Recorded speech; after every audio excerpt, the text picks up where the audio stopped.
Battalion, and that was a smash hit in 1954-55, the year we're going to be looking at now, when it was a smash hit on both sides of the Atlantic. The first time a British singer had topped the charts in America as well as in Britain. His name was David Whitfield, and he was called the Singing Bricklayer, which is a bit disparaging, but that's what he used to be. From Hull he was, and he made that record, and it was on everybody's lips and everybody's hearts, really, during that period. And the period we're talking about is the period when I was sent to Skegness Secondary Modern, sometimes called the Lumley School, or the Lumley, as you called it there.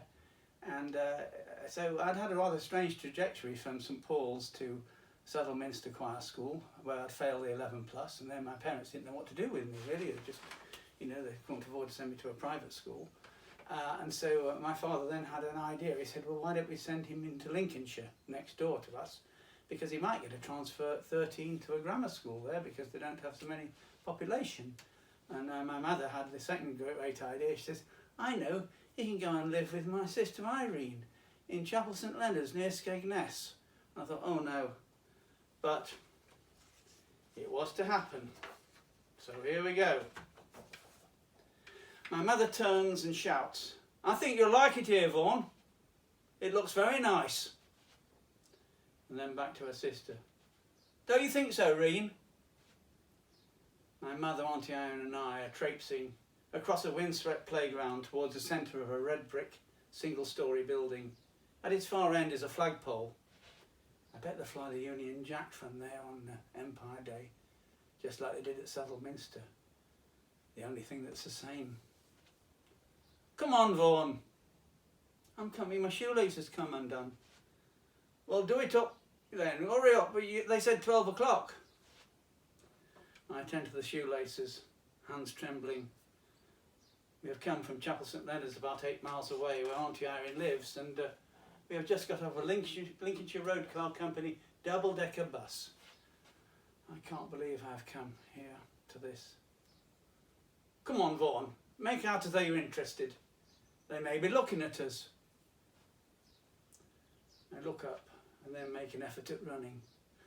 There are no children about. They're in the classrooms, which surround the playground on 3 sides. I can see them through the windows. Well, Mr Bannister, Vaughan would love to join your school, wouldn't you, Vaughan? The headmaster looks me up and down. I'm sure he would. Why would you like to come here? Well, he wants to live in Chapel St Leonard's. Fresh air, we come on holidays here every year. No, please, let your son answer himself, Mrs Grills. Yes, it's true, I like it. And you, Mrs Wall?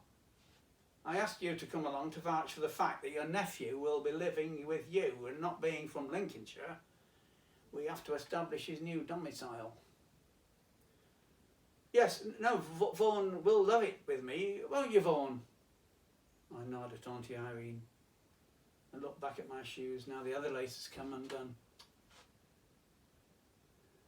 Well, Mrs Grills, I think that is all. I will show you the class. Your son will be joining, and we can then stay here for the rest of this afternoon. He can, and you, if you could collect him at 3:45. My mother glanced across at Irene. We'll go to the Sun Castle, Reen, and then decide what to do. Auntie Irene nods. She always agrees with everything my mother said, but then everybody does, if they're sensible. Good. Mr Bannister leans back, closes his eyes and puts his hands together like a church steeple. Is there anything else you'd like to ask or let me know about, Mrs Grills? Is there a uniform, Mr Bannister? No, I'm afraid not. So would it be all right for Vaughan to wear these clothes? I'll take the badge off, of course. Head opens his eyes. The badge? Yes, it's his Southern Minster uniform. It'll be the same, but with the badge on the pocket taken off. Oh yes, a bishop's mitre. Nice badge. You were at Southern Minster, weren't you?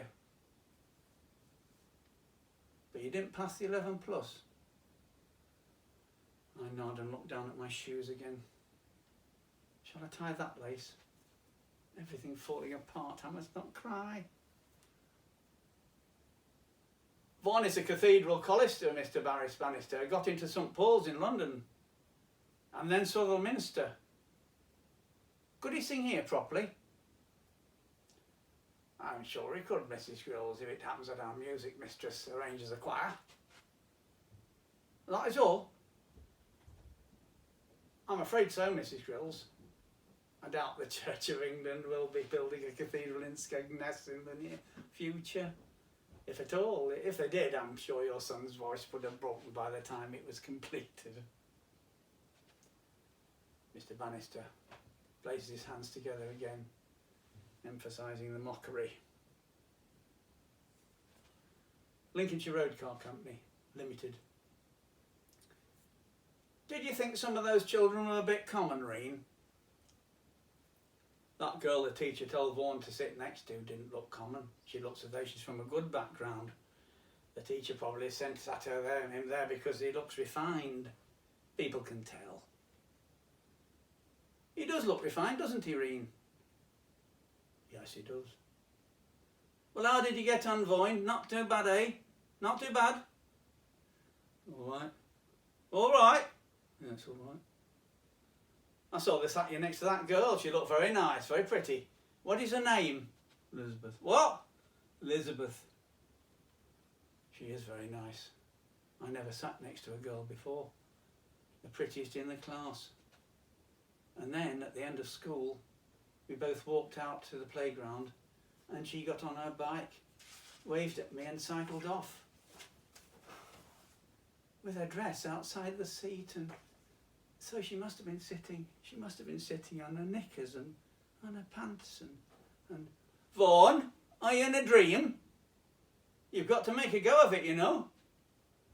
Then you might pass the 13 plus, go to Skegness Grammar School, where Cynthia went. She's training to be a teacher now, isn't she, Reen? Yes, Cynthia's doing well. Cynthia is Auntie Irene's daughter. I look out of the window. We're just passing Butlin's holiday camp. There is that big sign again. Right across the entrance. Our true intent is all for your delight. Father told me it was from Shakespeare. Don't know what Shakespeare has to do with Skegness.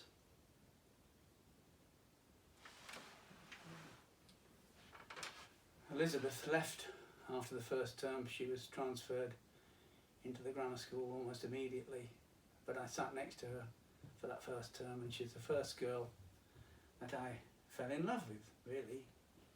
She was absolutely beautiful and she's charming to me, but it was my loss. So I had 2 terms next year without her, and that was that. Cara mia, why must we say goodbye? Each time we part, my heart wants to die. My darling, hear my prayer. Cara mia fair, here are my arms, you alone will share. All I want is you forevermore, to have, to hold, to love, adore.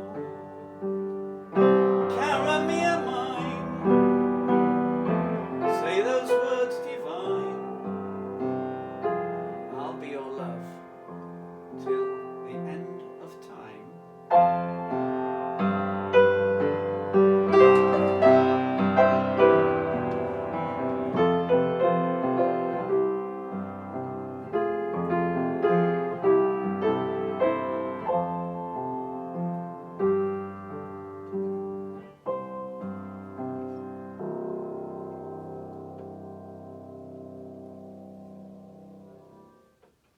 Well, of all the 6 schools I was sent to, I don't belong to any sort of alumni associations, except there is one that has a Facebook group.